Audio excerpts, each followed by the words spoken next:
We're in Johannesburg here in South Africa. The next 2 or 3 days they will hold a national election. The results are not seriously questioned. The Nationalist Party will once again govern South Africa. The Prime Minister, Mr. John Vorster, is my guest here on Firing Line. He will do what he can to explain the policies of apartheid as he has administered them since he took power in 1966, and as he intends to continue to administer them as next Prime Minister of South Africa. Stay with us.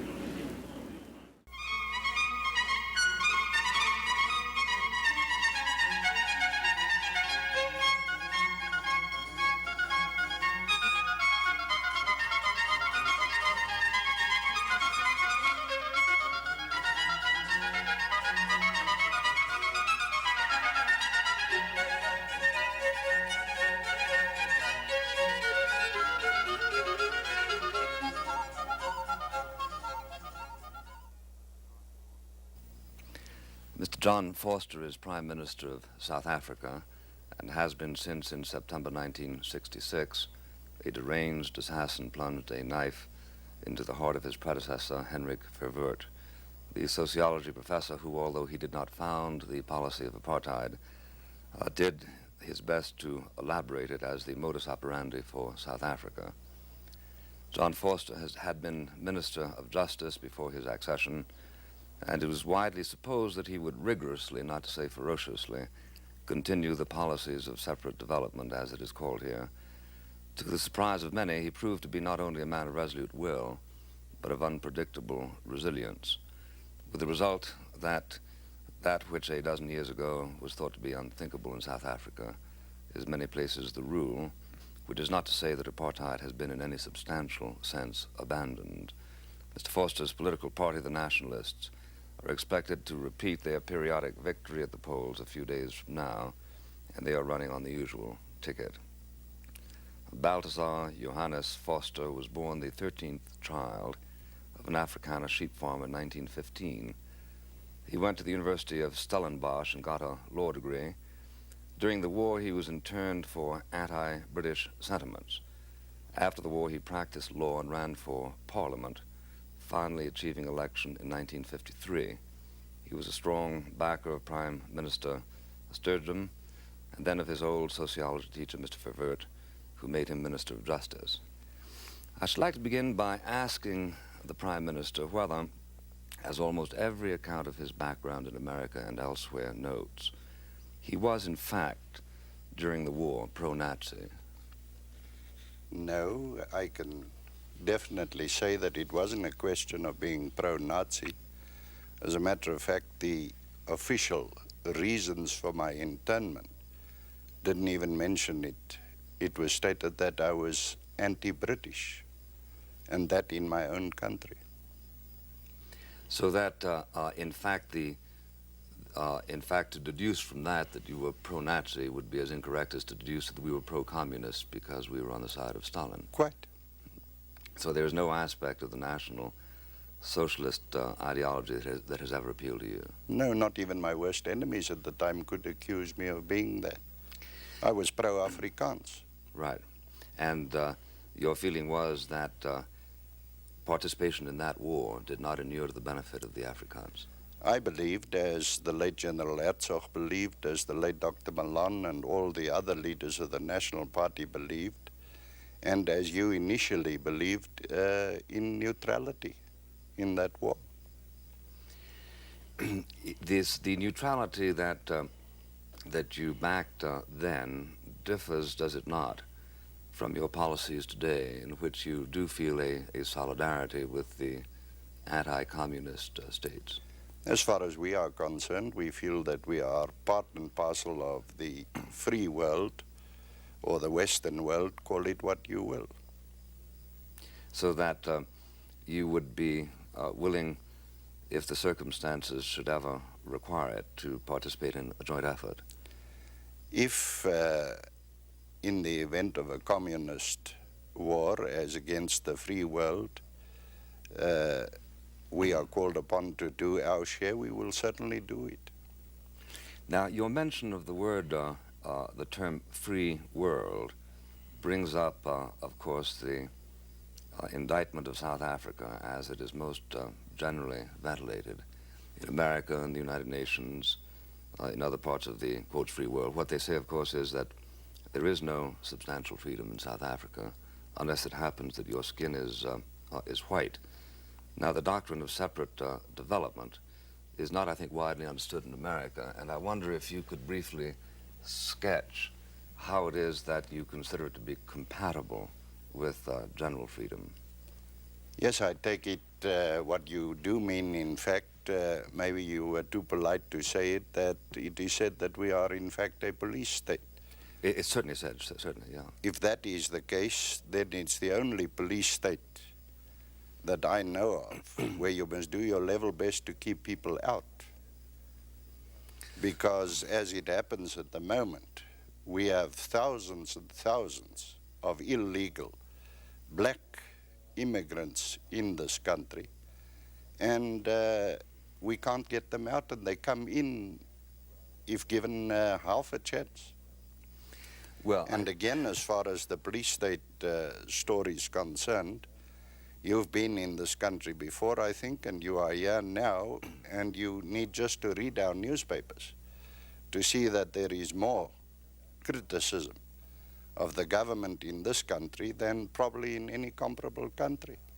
Yes, and we may as well touch on that now. It is not widely known that there is very severe press criticism, but it is also has been remarked that as recently as a few months ago, you threatened to close down certain newspapers in the event that they should write, that they should publish copy which, quotes, would lead to an explosive situation among the various races. So it's not an absolute freedom then? Naturally, in our situation, I think each and every man who has the future of this country at heart will agree with me that the one thing we should avoid is to incite one race against another. And racial incitement, not only in South Africa, has always been an offense. It is also an offense in Canada and many other countries that I know of. And under the Genocide Treaty of the United Nations, it also is. I'm not so conversant with that aspect, but now that you mention it, that is so. Well, would you give me an example of something which would not be permitted to be said in the press so that we could have an idea of where you draw the line?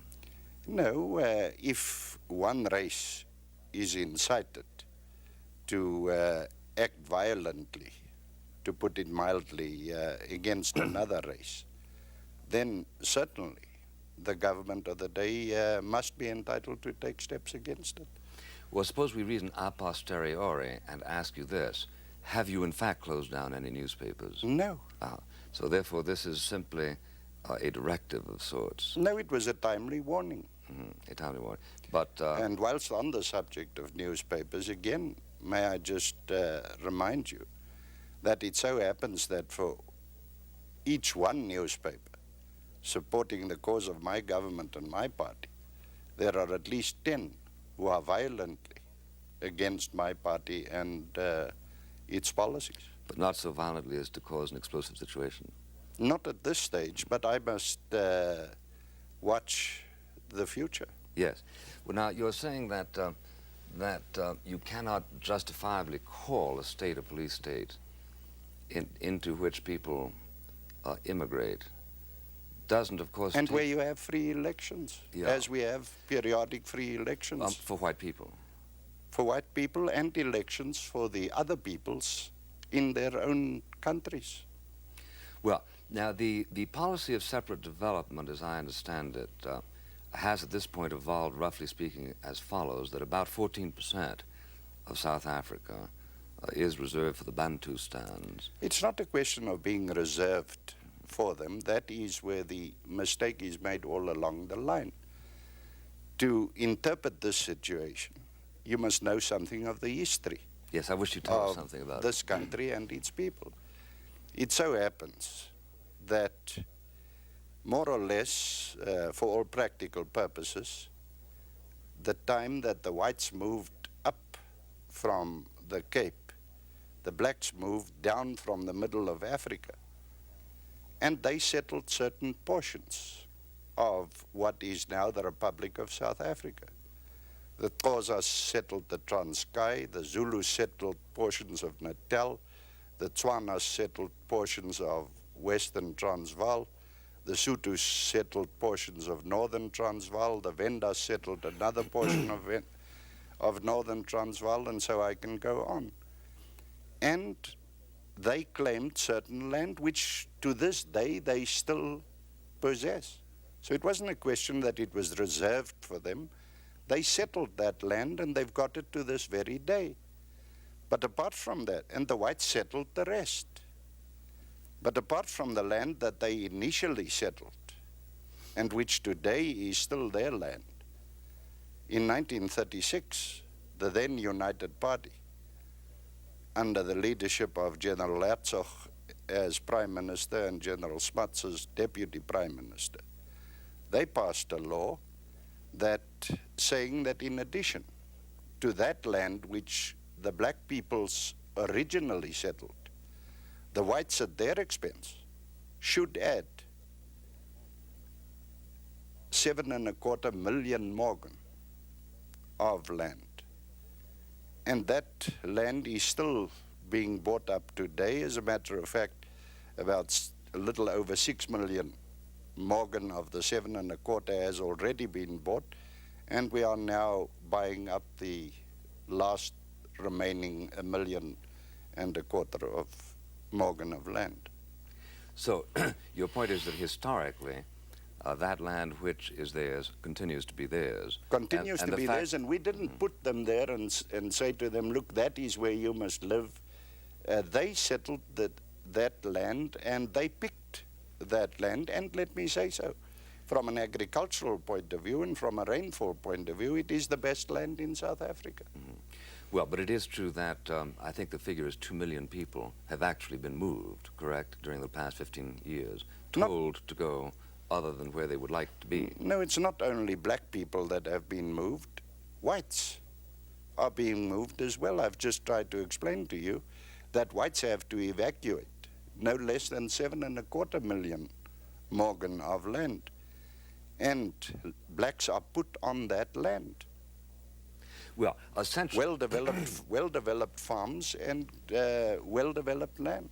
Well, essentially, as I understand it, you view the situation in South Africa roughly as follows, that the black population are your guests, that they actually belong in the ancient territories. To the extent that they live and work in your territories, they must accept that they are not first-class citizens. You can more or less equate them to the guest workers in Europe. Mm-hmm. Because it's not only the black workers from Tswana land or Venda land or Zulu land that come to work in South Africa. The citizens of independent African countries come to South Africa to look for work for the simple reason that their own countries can't employ them. You have more or less 90,000 Malawians working in this country. And if we were to say to Malawi tomorrow, and we've never had anything to do with Malawi whatsoever, it's a country, as you know, situated far away from us. If we were to say to them tomorrow, I'm awfully sorry, I can't accommodate your people any longer, you must take them back, their economy will be very, very seriously hurt. The same applies to Lesotho, an independent country, member of UNO. If we were to say to Lesotho, we are sorry, we can't employ their 105,000 people working in this country at the moment, you can well imagine what will happen to the economy of Lesotho. Well, and the same applies to Botswana, and the same applies to Swaziland, and the same applies to any other of the African countries who come to South Africa to look for work. Well, but Mr. Foster, what you are saying is either a commentary on the paradise of South Africa or on the misery of the countries they flee from. No, it's not a question of misery either or a paradise either for this matter. it is simply that as far as the whole of Africa is concerned, it's got a backlog in development. To understand that, again, one must look at their history. But the point is, and I'm not saying it in a derogatory sense at all, but for generations to come, on account of the fact that they multiply by over 3%, as compared with ours of little over 1%. For generations to come, their difficulty will consequently be that they cannot create sufficient avenues of employment. And therefore, for generations to come, and I want to make it very clear that I'm not saying it in a derogatory sense at all, but in a practical, realistic sense, their main export will be labor, because they can't employ their own people. And it so happens that until that time, that they have developed to such an extent that they can employ their own people, they will be forced to look to South Africa and other countries to employ their people whom they cannot employ themselves. Now, the employment conditions in South Africa have been severely criticized because of the extraordinary disparity in the revenue earned by a white person as distinguished from a black person. The last estimate I saw of that was 12 to 1. Now, is this a policy of conscious exploitation, or is this because there is a superabundance of labor and therefore you try to pay it as little as possible? No, it's a question of the stage of development that people have reached. Whilst you are on that subject, I don't suppose you'll mind if I tell you this, that according to your own figures, published by the Americans themselves, Dr. Munger made use of the figures some time ago. The average rate of pay of American firms in this country to certain categories of workers, the average rate is $140 for the same category of work. In Brazil, you pay 66. And for the same category in India, American firms pay 33. But nobody worries about India, nobody worries about Brazil. But South Africa, being the whipping boy, apparently must feel it on her back. Well, I see your point, but I think that what people in America would comment on that is that it is one thing to pay all Brazilians $66 a month. It would be another thing to come to Africa and pay $50 a month to a black man and $500 a month to a white man. Again, that argument is not true, because there are thousands of blacks and coloreds in this country who, in fact, earn more than whites. It's not a question that there is a minimum pay for whites and a maximum pay for non-whites. You take our industrial legislation. Our industrial legislation says specifically that there must be no discrimination as between white and non-white when pay is fixed for certain categories of work. But naturally, it stands to reason that you don't pay an unschooled man the same salary as a highly skilled man. So you're saying there are no disparities? I use the word unschooled. Unskilled, of course, is the word, not unschooled. Sure. But so you're saying there are no disparities in the income that is earned in the practice of an identical job? No. A white fitter and turner earns exactly the same wage as a colored fitter and turner. Or a white mechanic earns exactly the same as a non-white mechanic. The Industrial Conciliation Act provides that. There are, in other words, I want to get this very clear. There are no maximum wages for non-whites and minimum wages for whites. There are minimum wages for all categories, white or non-white. And as far as maximum is concerned, it depends entirely upon the employer. Now, the South African Department of Statistics reported in October of 1973 total monthly earnings for the 400,000 white workers in your three major industries at 203 million rand, and the total for 1,847,000 black workers at 145 million rand. Yes, now, this reflects only the difference in the level of skill. It's a question of skilled workers as against unskilled workers. Mm-hmm. Now, it is nevertheless correct, is it not, that there were illegal strikes in the Durban area early this year, which you winked at, that is to say you didn't prosecute the strikers, followed by a very sharp increase in wages and a 50% increase in wages for the gold workers in the last 18 months. Is this a recognition of the need, or is it an economic development? No, it's an economic development, and it has been going on throughout the years. And incidentally, I won't even call it a strike, I'll call it a stoppage of 2-3 days. Because in actual fact, the last general strike we had in this country was in 1922. Our people don't know what a strike looks like. Well, the plight of the African black, then, so far as I can understand it, is a plight that, as you would put it, evolves from the fact that he is a guest in your country, just as though he were a Malawian or what have you.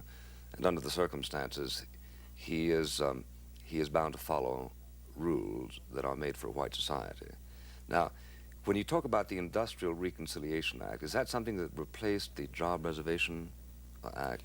No, the Industrial Reconciliation Act is an old act. It's been on the statute book since the 20s. Well, and as far as the so-called job reservation is concerned, it deals with less than 3% of all the workers. But it is a question of protecting certain workers who cannot do anything else but that particular work. Well, when I was in Durban a dozen years ago, if you wanted to drive a taxi, you had to be a white man. Is that also the case now? No, there are taxis owned and driven by whites, there are taxis owned and driven by coloreds, and there are taxis owned and driven by blacks. So that there has been improvement on that particular point? As far as I know, that has always been the case. It might have been just different in Durban, but in Cape Town, as far as I know, it has always been the case. Well, what jobs are excluded to blacks? You say only 3%. Would you give me a description of a job that a black may not hold? No, candidly, it's not a question that he cannot hold that particular job. It's a question that the whites who are holding that particular job, because they can do nothing else, are protected in that job. But I can't think of any practical example just at the moment. Because as I've told you, it refers to less than 3% of all workers. Well, if I were a factory manager in South Africa, would I be permitted to fire a lazy white man and hire an industrious black man to fill his shoes? In general, yes. And we say in general, yes. What would be the exceptions? No, I can't think of any exceptions at the moment.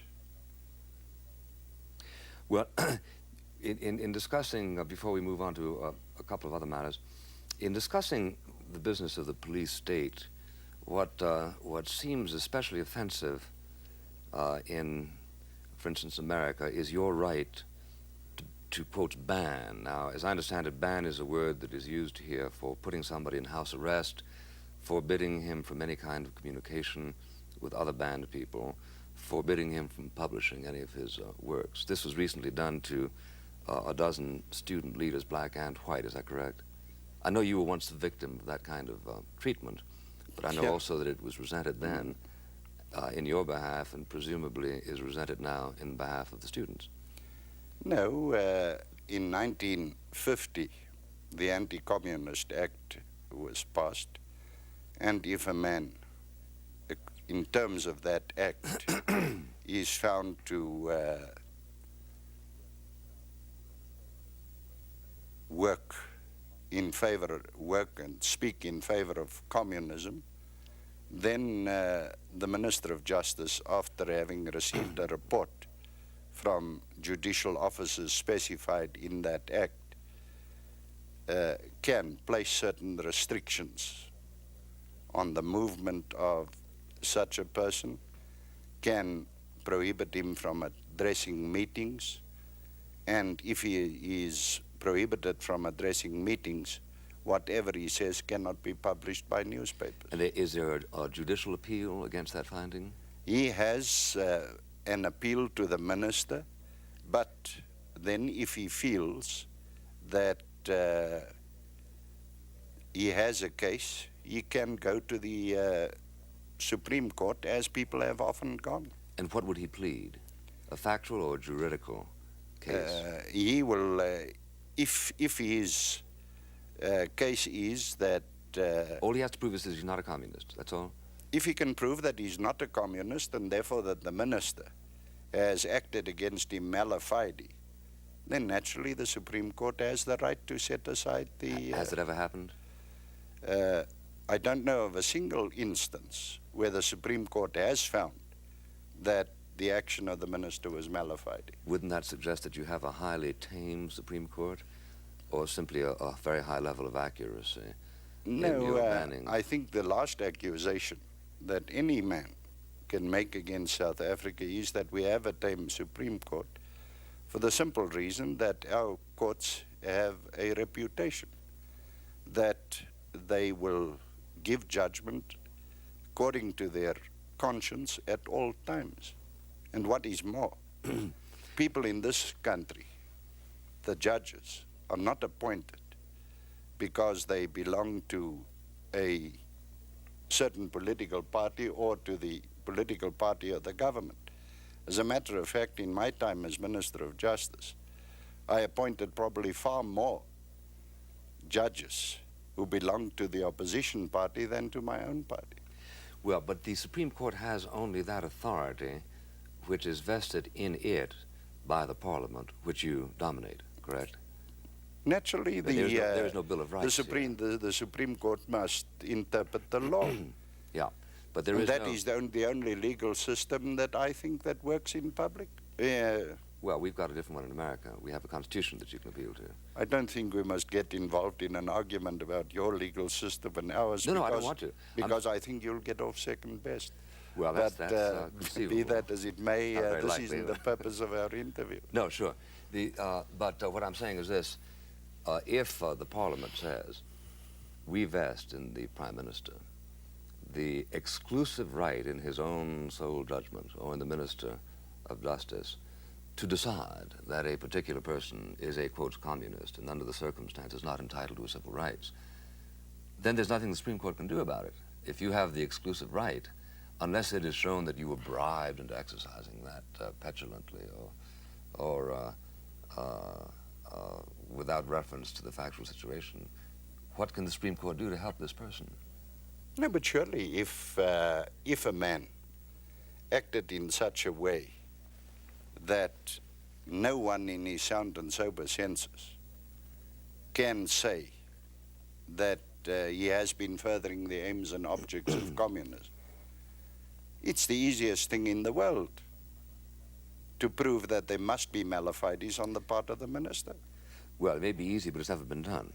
Yeah, because I make bold to say that we've only acted against people who needed acting against. Would you say nobody in his right mind? Would you say that Alan Paton is in his right mind? Because he has written that no, the I don't want to discuss personalities, but I think Alan Paton knows very little about this at all, and he wasn't acted against. He was what? He wasn't acted against. No, but he wrote an article describing the activities of 8 student leaders who were banned, and it was not possible, for me in any case, to see wherein it could be said about them that they were, quote, communists. But what did he know of the facts? Well... What did he know about the investigation? It's so easy just to say. But surely, if you've made a study of the facts, then it's something quite different. Well, do you publish the facts? A man is entitled to ask for reasons why he is banned, and those reasons are given to him. And how factually are those reasons elaborated? There's no trial, there's no jury. No, it's administrative action agreed. Yeah. Do you know of any other, quote, free country that gives to the Minister of Justice any equivalent power? In England, Germany, it depends France, entirely on the circumstances. Does For it? instance, when you had this upflare in Canada, Canada went very much further than South Africa has ever gone. Yeah, but they invoked a specific piece of legislation, the War Emergency Act. Yes, And kept to it deal in. with that particular emergency. Yeah, and then it lapsed. And But we yours must, is a continuing situation. yes, Why? because we have this communist threat in this part of the world. We had it in the 40s, we had it in the 50s, we had it in the 60s. And as far as we are concerned, we must be constantly on our guard. May I ask you this, Mr. Prime Minister, do you use the word communist as a metaphor, or do you use it exactly? No, exactly. I happen to be very, very much in agreement with you that there is a communist threat of disruption, but I also think that some people find it a lot easier to classify as, quotes, communists. No, I'm not that which they don't agree with. I'm not the type of man who sees a communist under every bed.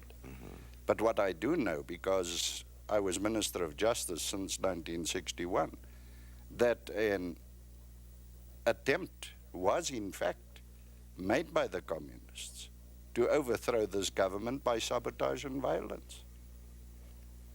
And these people were brought before the courts and they were sentenced, some to very long terms of imprisonment. They might try to overthrow the government by sabotage and violence without being communists, right? No, but in actual fact, they were communists. You mean their convictions were that they wanted to create a worker state subsidiary to the Yes, they shouted. domination of the Soviet Union, so on, the whole bit? They shouted it from the rooftops. Shouted As a what? matter of fact, in the 50s, the communists shouted it from the rooftops that they were going to take over this country in 1963. And they still haven't abandoned that idea that ultimately the communists will take over this country for the simple reason that they want to control the tip of South Africa so that they can control the Cape Sea route, which is the lifeline of Europe. About 4 or 5 months ago, I, as a United States delegate to the United Nations, pushed a button voting on the South African side of a particular issue. The vote was 103 to 4. We were one of the 4. We were on your side on that particular issue. Now, of those 103 who voted against you, only about 14 or 15 were communist powers. Nevertheless, some 50 or 60 or 70 countries in the world desired to strip South Africa of its credentials on the grounds that you were committing a, quotes, crime against humanity. Now, leaving for a moment completely aside whether this is a correct way to describe South African policy, I do ask you this. How can you say that it is exclusively the communists who are thus energized to vote against South Africa? No, I distinctly told you it's the communists who in fact want to take over this country. Yeah. Well, so therefore that would not, in your opinion, be related to the United Nations vote? No, that is a different matter. That is probably, don't know to which particular instance you are referring, but the background of all this is that there are many countries in the world, and mainly for that reason they vote against us, are annoyed with us because we haven't got the system of one man, one vote as far as the whole republic is concerned, and they won't accept the policy of separate development, which means that there is in fact a white state in South Africa and 8 black states consisting of different peoples with their own language, their own customs, their own traditions, etc., etc. Well, how do you account for the special animosity against South Africa? Is it a lack of understanding, in your opinion? And if so, why haven't you more successfully made your case understandable? Or Well, is it a hostility that arises from the relative economic success of South Africa? Well, let me explain it to you this way. This government, with its policy of separate development, came into power in May 1948. Prior to that, General Smuts, who was an international Hero. To use your words, he led this country, And he experienced the very same thing at UNO that we are experiencing today. The difference was, however, this, that there were only 3 independent black countries represented in UNO at that time. And in spite of that, and in spite of the fact that he had an international reputation, he came back in 46, in 47, and 48 to the parliament of this country to say that people wouldn't listen to him, that it wasn't possible to talk to them because the whole issue was so emotionally clouded, as he put it. Well, so it's not a question of only this government, it's a question that that was the attitude against South Africa right from the very start, in spite of the fact that General Smuts was one of the founder members of UNO and together with 1 or 2 other people wrote the charter. well, is it emotionally cloudy as a result of the main trunk of the apartheid idea, or is it primarily the petty apartheid, what you call here, petty apartheid, the little indignities that black petty people apartheid suffer? wasn't even known in those days. It's a modern invention of my political opponents. Only it was the word was only coined about 3, 4, 5 years ago. Well, what do you call it when, let's say, blacks have to go on top of the bus and not the bottom? Is that part of apartheid in general, or is that petty apartheid? I don't know. You had the same experience in America. You would know better than I. Well, we called it Jim Crow. No, as that is how we developed in this country.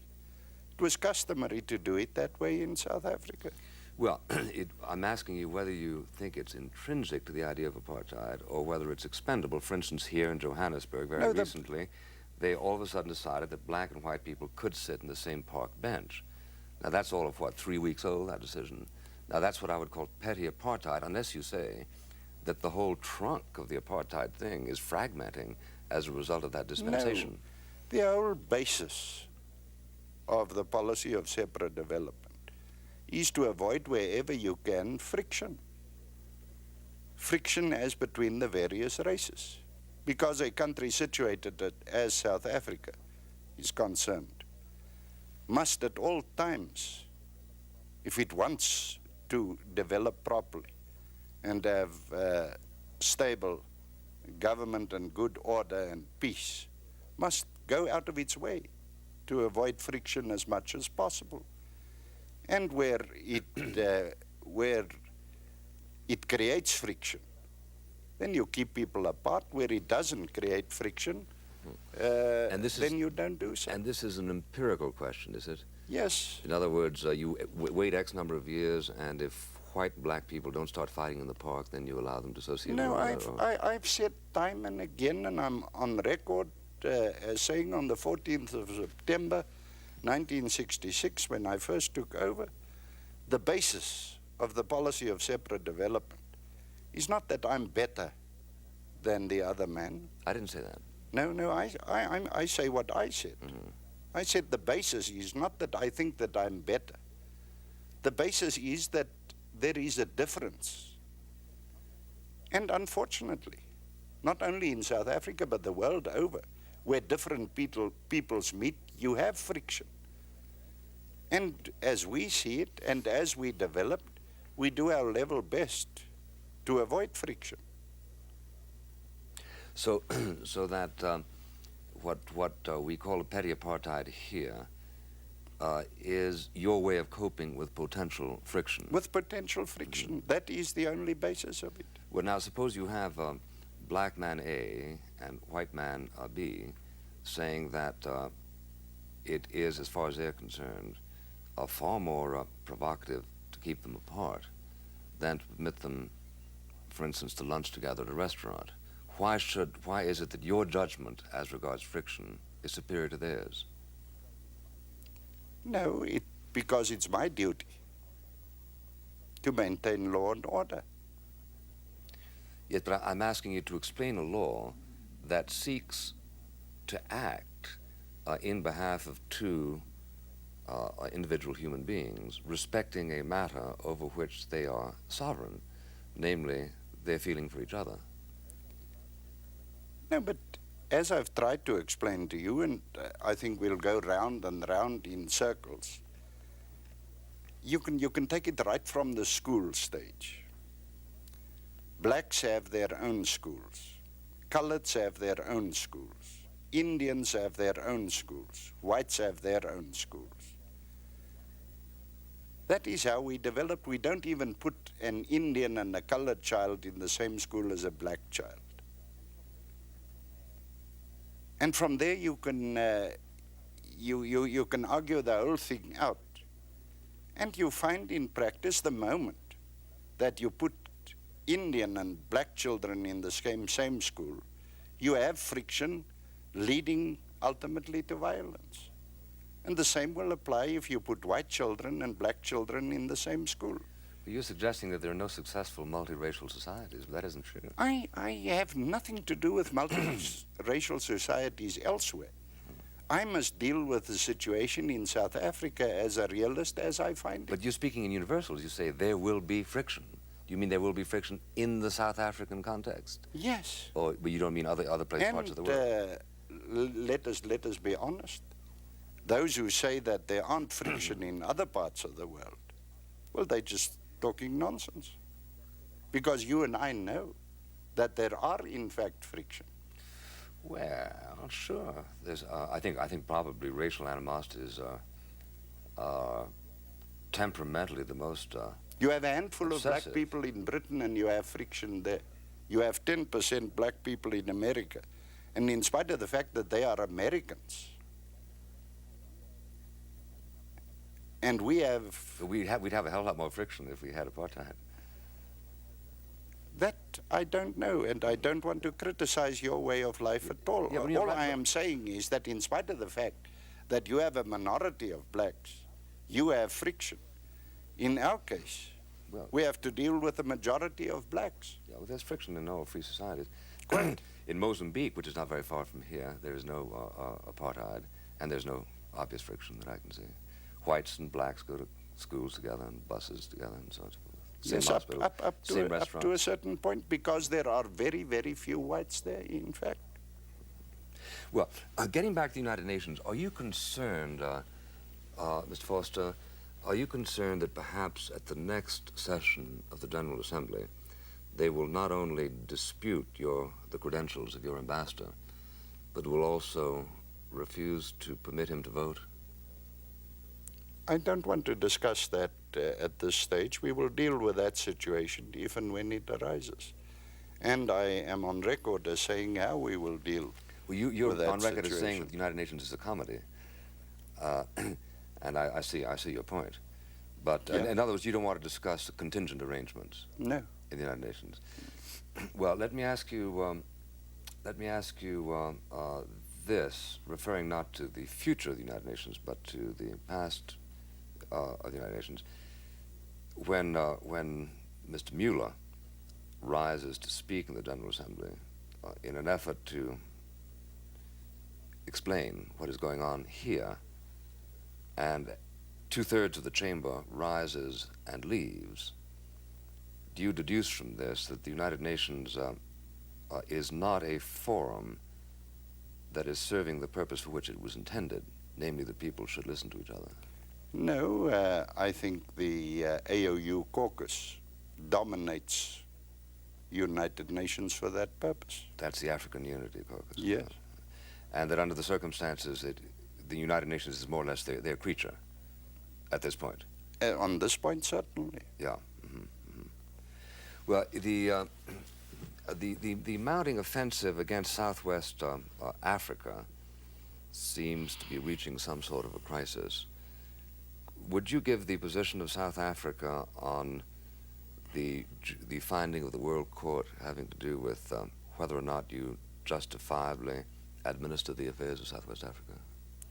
Well, it all depends to which finding of the World Court you are referring. If you're referring to the 1966 one, The then one you I'm don't with like, you. yeah. If you refer to the later one, then I'm not with you. Then you're not with what? Then I don't agree with you that they last decision can bind South Africa in any way. Britain doesn't accept it either, for that matter, and France doesn't accept it. So that you take the legal position that your right to administer that part of the world has not in fact been impeached. Will you just repeat that? I say you take the position that you still have a legal right to administer the affairs of Southwest Africa. Naturally. Well, is it correct that you have in mind a Bantustan within Southwest Africa which would comprehend the most populated area, that you will try to do in Southwest Africa what you have done here? There again, in Southwest Africa, it wasn't a question of us putting the Ovambos where they are, and they are the majority. They are about 45% of the people of Southwest Africa. We didn't put them there where they are at the moment. That is the part of the world which they originally settled and where they've lived, and where no white man owns land or can own land for that matter. You mean dating back to when? Dating back to when South Africa was given by the League the mandate, or even before then? Long before the Germans occupied Southwest Africa, that was the position. Looking now to the strategic situation in South Africa, it is clear, for instance, from the events here in Johannesburg in the last few days, that the territory of South Africa is being challenged by terrorists, even as in Rhodesia and in Mozambique. Is it your feeling that that pressure will continue, or that it is abating? No, it will continue. And do you consider that? As long as the Red Chinese and the Russians are willing to provide arms for communist-led and communist-trained terrorists, so long we will be faced with this threat. But it's not just the Red Chinese and the Russians, is it? I mean, even the Dutch collect money and send it to... Yes, piously saying that it is for non-military purposes. Yeah. The fact is that it is not only the communist countries that are raising money for terrorist activities. No, there are other do-gooder countries who do the same. Yeah. Now, is it a situation that mounts a serious military challenge for South Africa at any point in the future? Not at this stage, but naturally if it escalates, and we must be on our guard all the time. In this connection, it can be serious.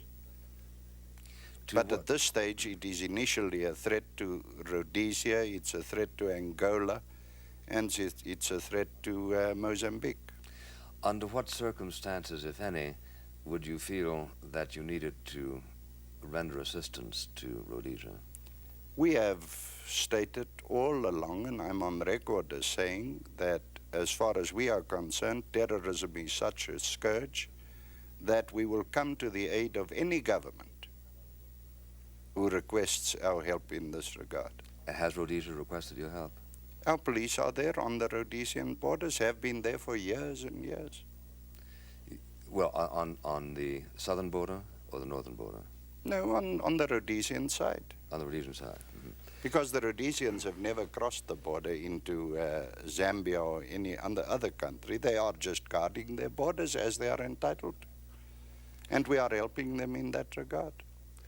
Well, now, what have been the casualties in South Africa from terrorism in the last couple of years, and have they increased? 15 or 17 of our policemen have been killed in the last 2 years on the borders. 4 were killed just a few days ago, unfortunately. And were there assassins detected? No, it was a question of hit and run. They come across the border, hit and then run back. Is it known that they were not South Africans? Were they in fact foreigners? Yes. Has there been, so far as you are aware, any collusion between black South Africans and terrorists who come in from the north? Talking about South African Yes. blacks now? Yes. No. So that there is nothing As here. far as the black leaders of South Africa is concerned, they are just as violently anti-terrorist as I am.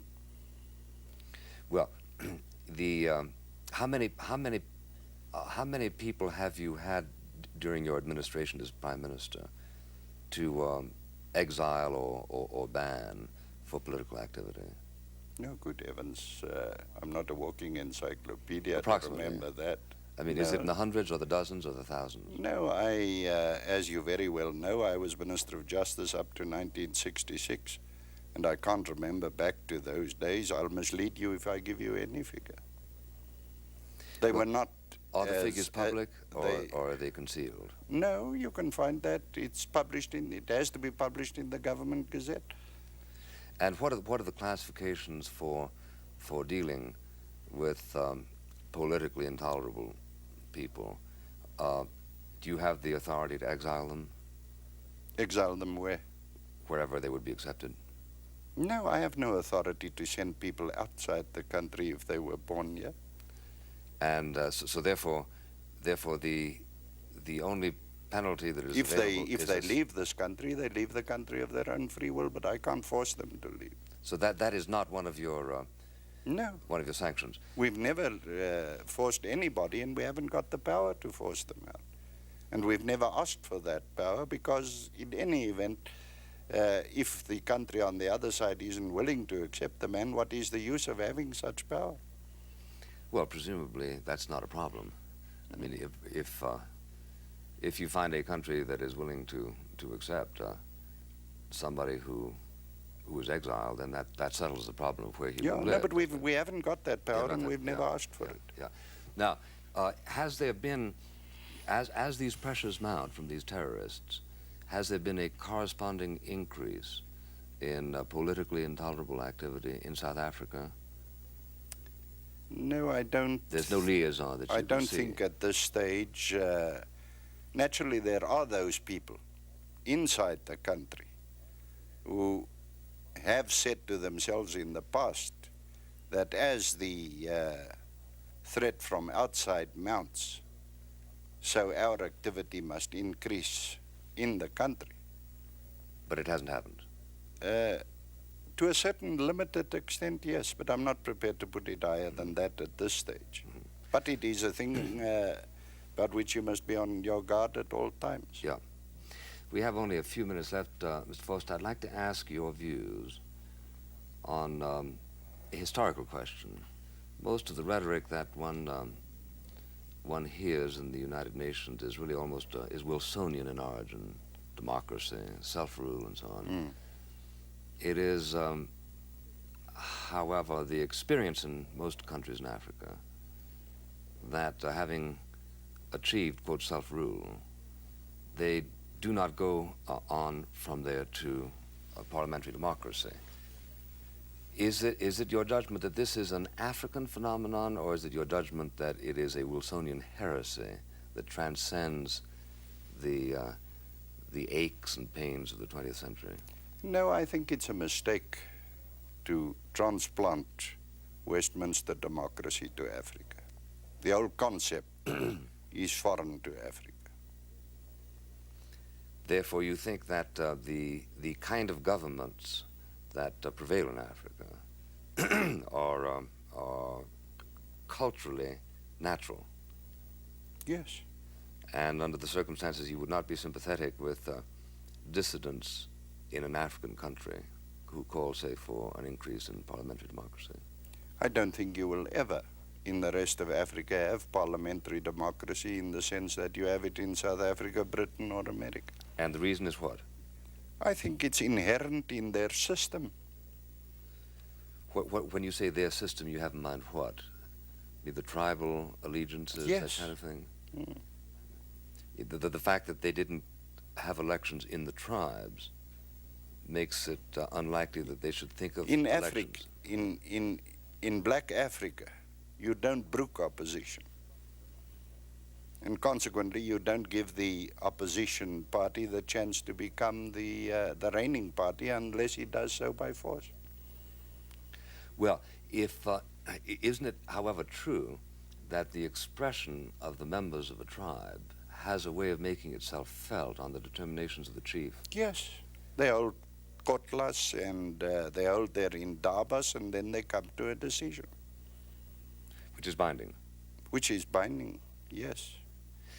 And have you attempted to shape in any way the internal workings of the Bantustans, or have you permitted them? It is total for that freedom? very reason that as far as the elected councils of the Bantus in South Africa are concerned, that we've brought in the elected element of the people and the hereditary chiefs, put them in the same council. But having done that, did you specify procedures or not? No, the procedures are laid down in the various acts, and So, they, of course, are entitled to amend the procedures. without your supervision? In certain cases, they require, up to this stage, require the consent of my parliament, but in other cases, they don't. Thank you very much, Mr. Prime Minister.